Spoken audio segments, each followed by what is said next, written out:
sí, a veces como que surgen técnicas modernas que tratan de agregar sofisticación y complejidad, y a veces uno tiene la sensación bueno, de que eso es positivo y es interesante, pero sin embargo, como que está delatando el hecho de que había una sofisticación previa que se perdió, se dejó afuera, y obliga, digamos, a tratar de remedarla con otras cosas, digamos, diferentes. No sé, me refiero por ejemplo a cartas dracónicas, puntos medios, etcétera, que son técnicas que me parecen interesantes, pero que de alguna manera están tratando de completar eh, eso que tú decías de la astrología contemporánea como algo mucho más simple y mucho más unidimensional. Está tratando de agregarle dimensiones después de habérselas quitado previamente. No sé si estás de acuerdo. Estoy de acuerdo en que la astrología contemporánea tiene avances que son muy reseñables y muy encomiables, ¿no? O sea, por ejemplo, el sistema de armónicos, los atacires, los puntos medios, como estabas comentando, que son muy interesantes realmente. La cuestión es qué no sería capaz de hacer la astrología moderna con la tecnología moderna si se tomara la molestia de seguir o de alcanzar a comprender hasta sus niveles eh, adecuados.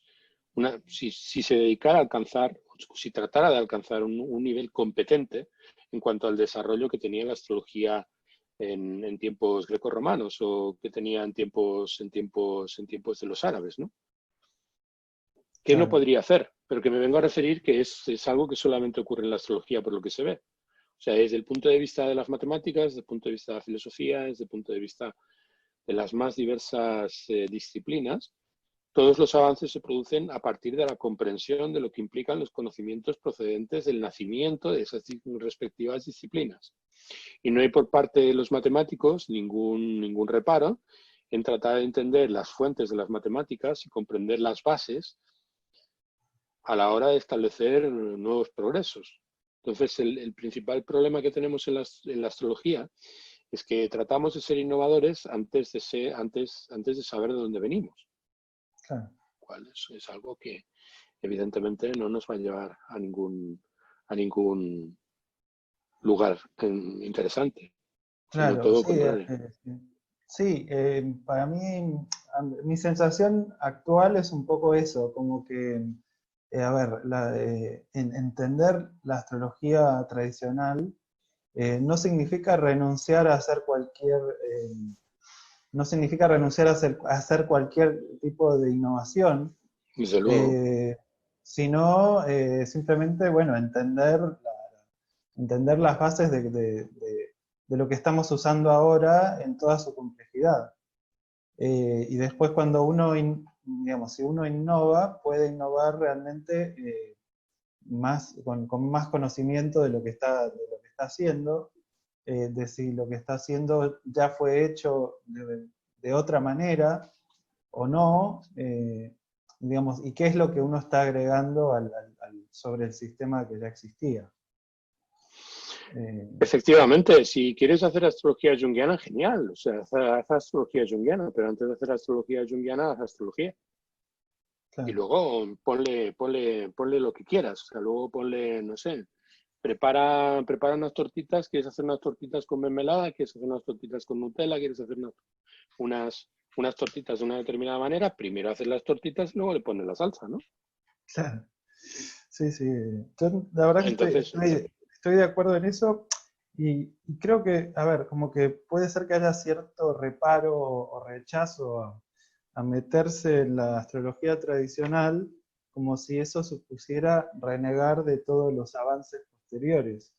Eh, y a mí me parece que a lo mejor una actitud más interesante sería, bueno, nadie te obliga, o sea, nadie te va a obligar a renunciar a nada, simplemente tratar a ver, uno hereda una máquina muy compleja y muy perfecta, Es como si, no sé, como si yo heredo una computadora súper potente y, no sé, me limito, digamos, a usarla y como abrir la calculadora y usarla para sumar 2 más 2. Y después digo, uy, pero esta computadora no me sirve mucho para hacer cosas complejas y trato de, digamos, de darle otro uso sin haber explorado realmente todas las posibilidades de la herramienta. Después, una vez que yo exploré las posibilidades que tiene la herramienta y comprendí realmente, o sea, bueno, de hecho eso es lo que hacemos la mayoría. Yo no sé cómo funciona la computadora. O sea, tengo una comprensión realmente muy limitada. Entonces, si yo realmente quisiera desarrollar un nuevo programa, primero me esforzaría en comprender cómo funciona esta computadora, con qué lógica fue armada, cuáles son todos sus mecanismos, y bueno, y después a lo mejor puedo hacer alguna mejora, alguna innovación, alguna innovación, sí, eso. Pero es como que estamos ante una máquina que es mucho más compleja de lo que pensamos y a lo mejor no nos tomamos de la molestia de conocerla a fondo porque, no sé, nos resulta difícil, porque los textos que hay explicándolo están en un lenguaje que no entendemos, también están incompletos muchas veces y es todo un trabajo muy complicado, digamos, entenderlo. Entonces, lo que hacemos muchas veces es simplificarlo y decir que, bueno, que era así o era asá, pero, o sea, yo desde luego, todo este mundo de las recepciones, que era lo que habíamos planteado como conversación hoy, que bueno, que partimos de ahí, nos fuimos para otros lugares. No sé, yo cuando empecé a leer al respecto y a ver cómo lo usaban, me pareció que añadía más dimensiones a la lectura de la carta y de los aspectos y las relaciones entre planetas. Como que agregaba otra dimensión cualitativa además, no cuantitativa, o no solamente cuantitativa, que me parece muy interesante y que me interesa seguir explorando. La verdad que estoy apenas empezando a hacerme una leve idea de qué se trata la cosa, no más que eso. Pero me parece que sí, que todas estas cuestiones cualitativas, y bueno, lo que hablábamos el otro día también, de cómo las dignidades y las recepciones se basan en las relaciones feudales, ¿no? Del vasallaje y de la complejidad que tenía ese sistema que también paralelamente tendemos a simplificar mucho cuando lo pensamos desde la actualidad, ¿no? De cómo, bueno, vivir en la Edad Media era vivir sometido a un señor que hacía lo que quería con uno. Y a lo mejor, si uno explora estudia con más detenimiento, se da cuenta de que no era tanta, de que, digamos, a la par que había un poder sobre ti, también había una obligación de proteger a los súbditos y que ese señor a su vez respondía a otro señor con más poder y entonces tampoco podía manejarse con esa impunidad que uno le supone. Bueno, vamos a ver. Claro, la gente podría decir, bueno, claro, si el establecimiento de los diferentes regímenes y de los protocolos de las dignidades obedece al sistema de vasallaje feudal y ya no vivimos en la Edad Media, pues cómo Sí, trasladar ese paradigma o esa sociología de acuerdo de aquel tiempo al contexto actual y pretender que son los mismos o que son de alguna manera equiparables. Bueno, hay que tener en cuenta que desde el punto de vista de las relaciones feudales, el señor no era quien tenía no era quien tenía menos obligaciones, sino al contrario. O sea, tenemos la idea de que el rey era omnímodo y podía hacer lo que quisiera con sus vasallos, y era justo al contrario. O sea, cuanto más arriba estabas en el escalafón, más reglas, más normas tenías que cumplir. Con lo cual, las personas que estaban más liberadas de obligaciones, y en el fondo las que eran más libres, eran las que se encontraban en la base. Es por eso que durante tantos siglos se mantuvo el régimen feudal de una manera prácticamente inalterable. Y que mientras, por ejemplo, nosotros, la Europa continental, vivimos sumidos en guerras que llevaron a una crisis de ese paradigma, en un momento dado, en otros muchos lugares del mundo ha sido complicadísimo salir del régimen feudal, porque el régimen feudal era un régimen muy estable, establecido sobre unos principios que garantizaban la integridad de la base, mientras que ahora estamos en un sistema que es justamente el contrario. En el sistema actual, como están establecidas las relaciones sociales, quienes realmente padecen la inseguridad son los elementos que se encuentran en la base, y quienes parece que pueden hacer lo que les rote o lo que les plazca son aparentemente los que se encuentran en los puntos elevados dentro de esta jerarquía. Las condiciones se han invertido, y eso ha hecho, en cierta medida, que el proceso de desarrollo social se haya convertido en un proceso de desarrollo en el cual, de alguna manera, el nivel de atropello, ¿de acuerdo? Tanto en el medio en el que nos desenvolvemos como en el marco cultural general, pues haya generado este nivel explosivo de evolución en los últimos siglos, ¿no? Entonces, ¿por qué? Desde el punto de vista de cómo están establecidas las relaciones entre los planetas en la carta, ¿qué sistema es el que debería dar cuenta acerca de cómo nos relacionamos con nuestro entorno de manera más fiel a la realidad? ¿El sistema que describe el horóscopo o el sistema que describe el paradigma que trata de definir las relaciones dentro de los esquemas antropológicos del paradigma o de la cultura en la cual nosotros vivimos? Indiscutiblemente el paradigma horoscópico. El paradigma horoscópico entiende las relaciones interpersonales a partir de un principio de reciprocidad, en el cual el planeta que tiene más fuerza es el planeta que tiene más obligaciones, y el planeta que tiene menos fuerza es el planeta que disfruta de la protección del planeta que tiene más poder. Es una relación inversa, pero por encima de todo es una relación que da más cuenta acerca de cómo se establecen espontáneamente, cómo se articulan espontáneamente las relaciones entre los individuos.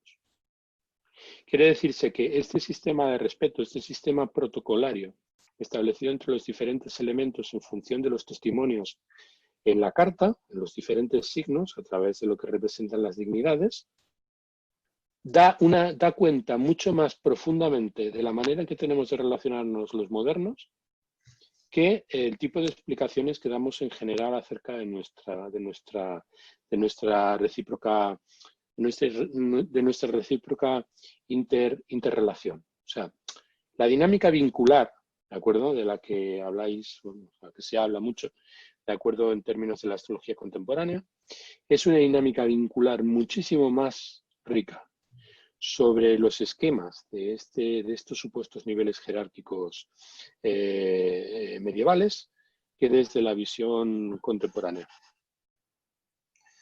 Sí, estaba pensando en cómo pensar eso desde vivencias comunes, ¿no? O sea, yo, por ejemplo, estaba pensando, por ejemplo, en momentos en que trabajaba en una empresa y tenía un jefe, o una jefa concretamente. Digamos, yo voy a trabajar, cumplo con mi función, trabajo para la empresa y para la jefa, pero hay un montón de procesos de la empresa de los cuales no me tengo que encargar. O sea, yo me encargo exclusivamente de la parte que me toca. Y hay una persona que es la que, digamos, la responsable de todo, que tiene que tener en la mente y tiene que ser responsable de todos los que trabajan ahí. No sé si me estás siguiendo y si te parece válida la analogía. Entonces, Sí, me yo parece muy válida, sí. Por un lado, me puedo sentir, digamos, constreñido de que tengo que ir a trabajar y hacer lo que me digan y cumplir una función, pero también me puedo sentir liberado por el hecho de que hay un montón de cosas de esa empresa de las cuales no me tengo que encargar, que se encarga otro de resolverlas. Sí. y cuando llego a mi casa me ocupo de mis asuntos y no tengo que seguir pendiente del resto de los procesos de la empresa, ¿no? Por poner un ejemplo cotidiano. Obviamente hay muchos casos de empresas donde las personas que están en el poder abusan de ese poder, explotan a los empleados y demás. Pero hay muchos otros casos donde eso no es tan así. Digamos, hay mucha gente que a lo mejor tiene una empresa y se siente responsable de que la empresa funcione, de que la empresa obtenga beneficios y de que sus empleados también, digamos, estén protegidos. O sea, yo me he sentido, por suerte, en algunos trabajos, no en todos, protegido por mis empleadores, por el hecho de que sé que están encargándose de que la empresa funcione, de que yo mantenga mi trabajo, de que, incluso de que se han preocupado de que yo esté a gusto haciendo ese trabajo. Por más que yo acepto las condiciones de que, bueno, mi trabajo es este, y lo tengo que hacer y tengo que rendir cuenta de esto que hago. Y eso me da a mí una serie de ventajas y desventajas. O sea, si yo tengo una aspiración de controlar la empresa, bueno, voy a tener que seguir una serie de pasos y podré llegar hasta cierto lugar. Pero mientras me mantengo en el lugar donde estoy, también obtengo una serie de beneficios que, además de una compensación económica, el saber que tengo un lugar, digamos, que me proporciona esas condiciones en las que yo puedo ir a hacer un trabajo parcelado, digamos, y vivir de eso. Sí. Sí, eso se observa muy claramente en la carta. La analogía de la empresa he comentado muchísimas veces. Además, en una empresa hay diversos individuos que tienen, pues, por diferentes motivos, autoridad en diferentes niveles, ¿no? Uh-huh. O sea, una de las mejores analogías para entender cómo funciona un signo es imaginarnos que el signo es un restaurante, ¿no? Sí. O sea, en el restaurante, por ejemplo, tienes el dueño del restaurante, luego tienes el jefe de cocina, luego tienes el jefe de sala, y todos tienen autoridad absoluta en sus respectivas tareas. Quiere decirse que si el que es dueño si es el que es dueño de la empresa trata de hacer las cosas pasando por encima del maître de sala, pues evidentemente las cosas no funcionarán, porque autoridad máxima en ese signo respecto de lo que representan las tareas o las responsabilidades del maître de sala son del maître de sala. Y luego tenemos al jefe de cocina. Entonces es importante que esos niveles se mantengan separados. Es importante que esos niveles se mantengan preservados en el rango de autoridad que tiene cada uno de los responsables. En donde uno dice, no existe por parte de ninguno un poder absoluto. Hay como una especie de separación de poderes dentro del signo, lo que se corresponde un poco con la idiosincrasia política, de acuerdo, de un Estado moderno, bien administrado, ¿no? En donde, por ejemplo, la autoridad jurídica o la separación de poderes, ¿no? O sea, el ejecutivo, el legislativo y el judicial son poderes que se articulan y que se comprometen sin obstaculizarse y que sirven como garantía para que todas las cosas funcionen bien en la medida en que funcionan separadamente. Y entra un planeta en ese espacio, o entra cualquier persona que tiene que relacionarse a un nivel, en el nivel político, de acuerdo, dentro de una determinada comunidad, y tiene que rendir cuentas de esas servidumbres, en el buen sentido de la palabra, de manera diferenciada. Y el tipo de relaciones que se establecen dentro de esas sociedades complejas es perfectamente análogo al tipo de relaciones que se mantienen dentro de un signo. Porque hay que y evidentemente dentro de un signo, es que dentro de un signo no solamente están las divisiones de las que nosotros hemos hablado, de domicilio, de exaltación, de triplicidad, de término y de cara, sino también tenemos novenarias, una división por 9. Tenemos dodecatemorias, una división por 12. Existe una comprensión de los niveles de jerarquías que es realmente muy compleja. Es realmente muy compleja. Y cada uno de esos niveles diferentes de jerarquías cumple unas funciones que son que no se interfieren, que nos dan una información, hasta cierto punto independiente las unas de las otras, porque responden a preguntas distintas. Entonces, cuando nosotros estamos hablando del sistema de dignidades y estamos hablando de las recepciones, estamos hablando de un sistema complejo que nos permite elaborar la carta sin tener que hacer especulación. Esto es, nos permite acudir a un sistema en el que están escritos en los protocolos. A mí hay ciertas cosas que me maravillan. O sea, por ejemplo, en la astrología árabe el aspecto es nazar. Aspecto, ellos no lo traducen, ellos no se refieren al aspecto como aspecto en sí. La palabra que ellos utilizan para aspecto es respeto. Significa que Marte y Venus, en esta carta, por poner un ejemplo, se encuentran en un respeto. Se encuentran en respeto. Y ese respeto obedece a una serie de normas que están vinculadas al hecho de que ambos se encuentren, pues por ejemplo, Marte a disposición de Venus, porque en donde se encuentra Marte, Venus se exalta. Sí. Que se encuentra también respecto a Venus, teniendo en cuenta que él, de acuerdo, tiene que regirse, de hecho se rige por las normas de Venus a la hora de establecer su supeditación, a la hora de establecer su vasallaje respecto de Júpiter. Que también es una relación pues, que obedece a unos determinados parámetros de respeto, ¿de acuerdo?, respecto de Júpiter. Y que él mismo también tiene poder allí, porque tiene poder sobre la triplicidad.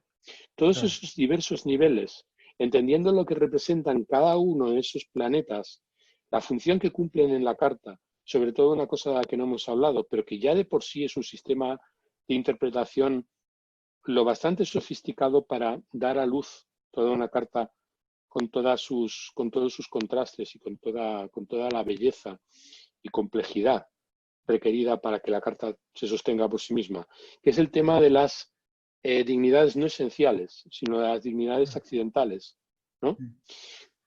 Todo ese sistema es un sistema maravillosamente rico, maravillosamente complejo, y a la larga, cuando uno lo comprende, sorprendentemente simple. Entonces, se basa en principios simples, como todas las cosas que funcionan. Tener en cuenta que este sistema fue alumbrado en algún momento entre el siglo II y el siglo III antes de Cristo, y que se mantuvo prácticamente incólume y se mantuvo en sus bases sólidamente sustentado a lo largo de una tradición de más de un milenio y medio. O sea, 16 siglos, durante 16 siglos, estos principios se mantuvieron prácticamente inalterados, en el sentido de que siguieron funcionando. Y cuando la astrología dejó de ser ese sistema perfectamente engrasado, aún así, habiendo olvidado, como se olvidaron muchas de las bases, siguió funcionando a pesar de todo, renqueando. O sea, aunque le quitamos buena parte de su riqueza, el sistema siguió funcionando. Y cuando ya llegó el mayor grado de corrupción en la tradición, aún así, cuando a mediados del siglo XIX, finales del siglo XIX, se quiso revitalizar la astrología, con los pocos conocimientos que subsistían, aún así el sistema se revitalizó, porque el simple conocimiento de unas normas básicas sirvió para que algo que funcionaba perfectamente estructurado, algo que funcionaba perfectamente organizado, perfectamente ajustado, siguiera funcionando y siguiera dando resultados muy conspicuos, ¿no? Resultados muy profundos, muy ricos en sus implicaciones.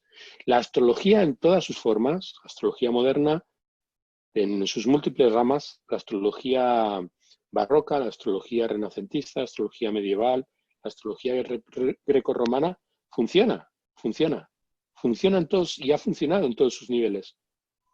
Pero evidentemente deberíamos recuperar el momento en el cual dio sus mejores frutos y llegó a su máximo nivel de complejidad sin olvidar sus principios, ¿no?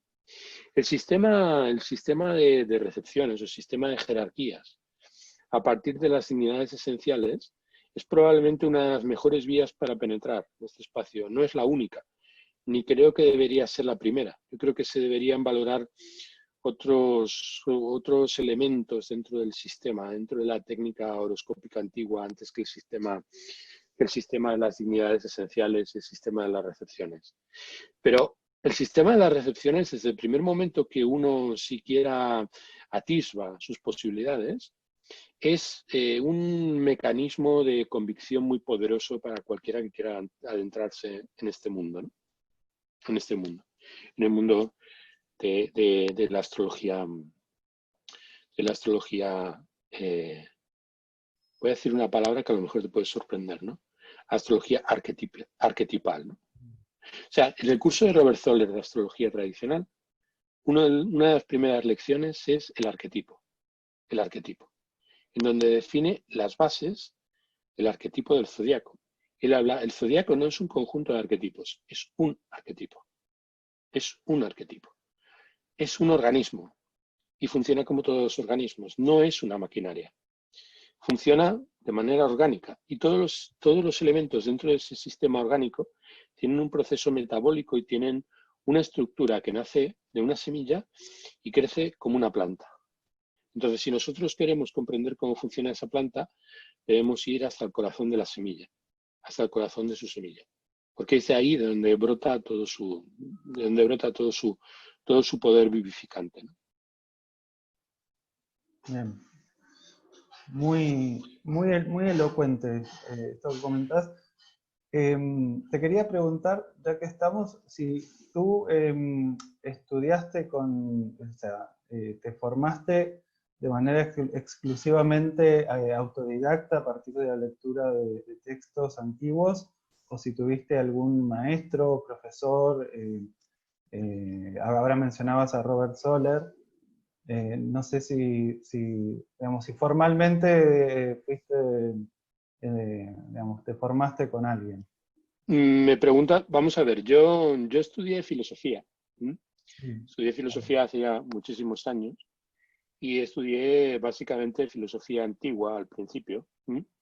Entonces leí a los presocráticos, luego leí a Platón, Aristóteles, entré en la universidad para estudiar eso, ¿no?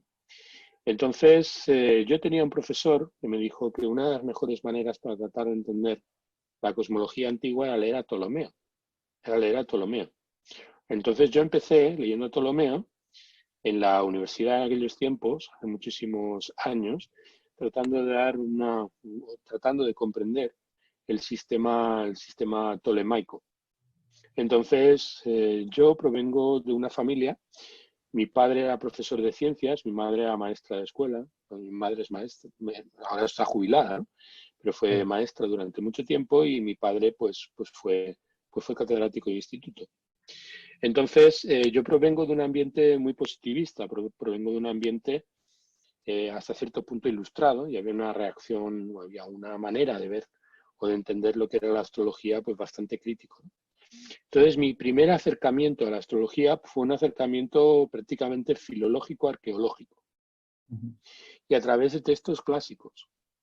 Entonces, a lo largo del tiempo, pues fui tratando de comprenderlo. Tú me podrías decir, ¿y encontraste facilidad de parte de tus profesores a la hora de entrar en esos textos o de tratar de comprenderlos? O sea, cuando, por ejemplo, yo empecé a leer mis primeros textos procedentes de la tradición árabe que tenían que ver con la astronomía y el álgebra, encontré buenas vibraciones de parte de mis profesores. Sí, sí. Yo recuerdo que tuvimos una discusión hace no mucho en donde hablábamos acerca de si la universidad, si se estudiaba astrología en la universidad. Yo indiqué rotundamente que sí. De hecho, los mejores textos sobre astrología se han publicado en la universidad en los últimos tiempos. Yo hace ya algunos años que mi principal alimento no proviene de lo que publican astrólogos fuera de la universidad. La mayor parte de los textos se editan, de acuerdo, por parte de catedráticos de universidad Hay gente como, por ejemplo, Eduardo Gramaglia, hay gente como, por ejemplo, Benjamin Dykes, hay gente como, por ejemplo, pues Burnett o Holden en su tiempo, o Pingree, todos ellos eran académicos. O sea, realmente no es cierto que la astrología, de acuerdo, solamente la practique gente o solamente se transmita a través de medios no académicos.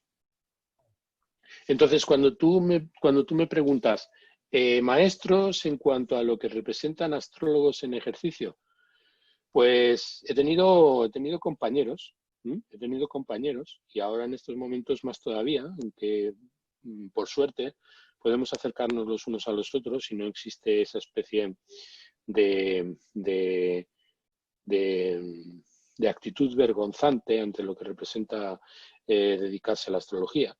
Ahora resulta mucho más fácil, ¿de acuerdo? Confesar que haces, que eres astrólogo. En otros tiempos, pues, se estudiaba y se comprendía y se estudiaba y no había y no había ninguna necesidad de decir que te dedicabas a hacer astrología. Ese- Entonces, los textos, yo he de admitir que quien me ha formado han sido los textos. Entiendo además que no existe una tradición en estos momentos que sea sólida. O sea, hablaba, por ejemplo, con Pablo. Pablo es discípulo de Robert Zoller, discípulo directo de Robert Zoller. Y Pablo Yanisevsky, ¿no? Ah, claro. sí, hablaba de Pablo. Hablo de Pablo Yanisevsky, por cierto, vamos a subir una entrevista, bueno, una conversación que mantuvimos, ¿no? Y lo que pasa, yo he leído y he estudiado el curso completo de Robert Zoller. Y hay muchas cosas en las que no concuerdo y que con el paso del tiempo he abandonado de lo que le explicaba. El problema que nosotros tenemos en la astrología contemporánea es que incluso los mejores astrólogos contemporáneos, respecto de problemas que están en el núcleo de la comprensión del sistema de la astrología a un nivel básico, están en mantillas. O sea, cuando yo hablo, por ejemplo, de dignidades esenciales, estamos hablando del asunto de las recepciones. Por poner un ejemplo, podríamos mentar otros muchos, ¿de acuerdo? Actualmente no existe entre los astrólogos profesionales y entre la gente que más sabe acerca de eso un consenso. Claro.